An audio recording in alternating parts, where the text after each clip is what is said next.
Sobo.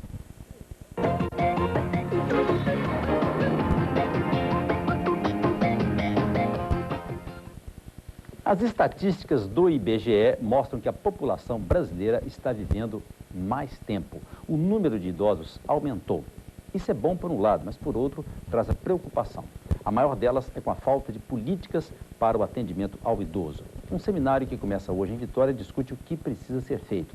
A gente vai agora com a repórter Cristina Fagundes. Cristina.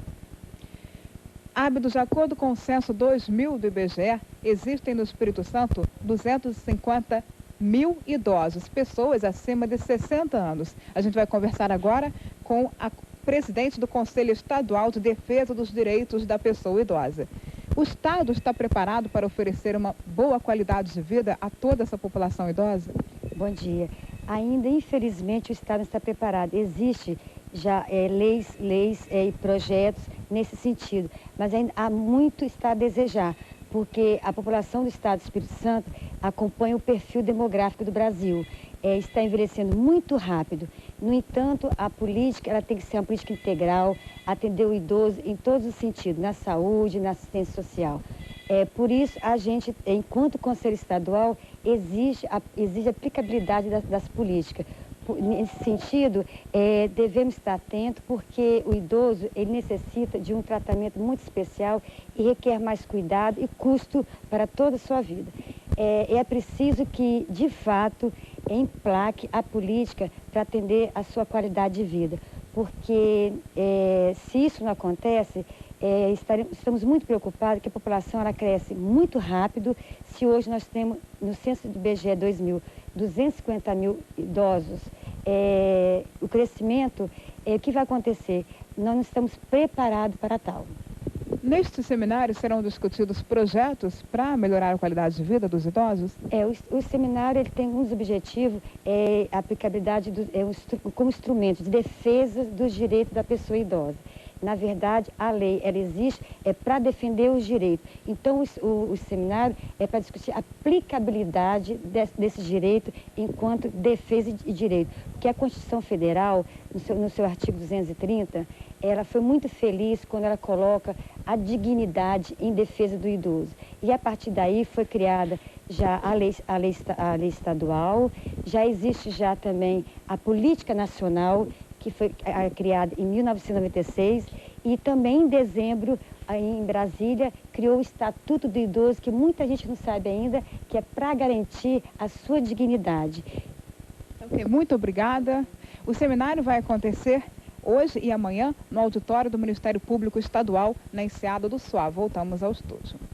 Em madrugada de tumulto em Cachoeiro.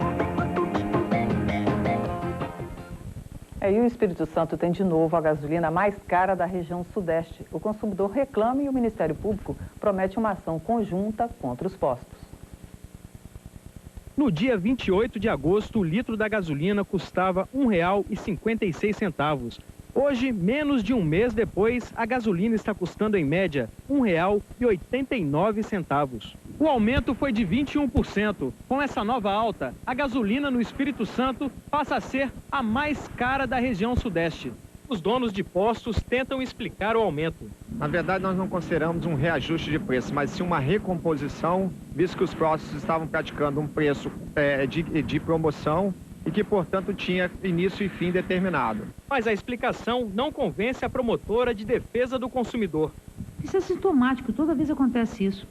Há anos que acontece isso aqui no estado, aqui na Grande Vitória, sempre acontece isso. Abaixa, depois aumenta, tão somente usando isso como uma forma de querer iludir o povo, dizendo que não existe cartelização. O que cada vez, ao contrário do que eles pretendem, prova exatamente o oposto, que o preço está acima do que devia ser cobrado, que existe uma margem de lucro exacerbada, um custo altíssimo para o consumidor, sem uma justa prestação ou uma justa razão para isso. A política já que o setor é forte e consegue comandar os seus postos, dono de postos, gerente de postos, a seguirem uma única linha de raciocínio altamente prejudicial ao consumidor, nós, órgãos de defesa do consumidor, também de forma uniforme, integrada, vamos nos unir para combater isso. O Ministério Público promete agir, mas enquanto isso, o consumidor paga a conta. Não sei até quanto que o brasileiro vai aguentar isso, né? E a gasolina está muito cara num país pobre igual o nosso, tá? É um absurdo, não tem nem o que falar. Pois é, maior dificuldade para quem precisa de informações sobre a correção e também o saque do FGTS. Só lembrando, o número para tirar dúvidas é 0800 55 01 01 e é importante também que a pessoa tenha em mãos o número do PIS. Voltamos ao estúdio. A Justiça de São Mateus decretou a prisão de 4 pessoas, todas acusadas de pertencer a uma quadrilha especializada em fraudar licitações públicas. As prisões foram pedidas por promotores do Grupo de Repressão ao Crime Organizado. 4 pessoas tiveram a prisão temporária decretada pela Justiça. O pedido foi feito pelo Ministério Público Estadual. Os promotores têm documentos e afirmam: uma organização criminosa foi formada para fraudar licitações em diversos municípios. Este grupo tinha uma ação com hierarquia e regionalização de ação. Eles dividiram partes do Espírito Santo, atuação também Rio de Janeiro, e a gente tem informação de que também em São Paulo. E ali cada um era responsável por uma parte, com uma organização centralizada para fraudar licitações. As investigações apontam para a existência de uma quadrilha especializada em criar empresas de fachada, com sócios laranjas, empresas que não existem nos endereços indicados. Foram feitas licitações com cartas marcadas, segundo os promotores. Entre os documentos investigados, existem cheques de uma prefeitura. Este deveria ter sido usado para a compra de mochilas escolares, mas, de acordo com o Ministério Público, serviu como parte do pagamento de uma fazenda para o ex-prefeito de São Mateus, Rui Baromeu. É um exemplo do esquema montado para desviar dinheiro público. As licitações eram fraudadas porque não havia concorrência, porque todas as empresas pertenciam ao mesmo grupo. Além disso, para a prática desses crimes, crime de falsidade ideológica, lavagem de dinheiro, utilização de valores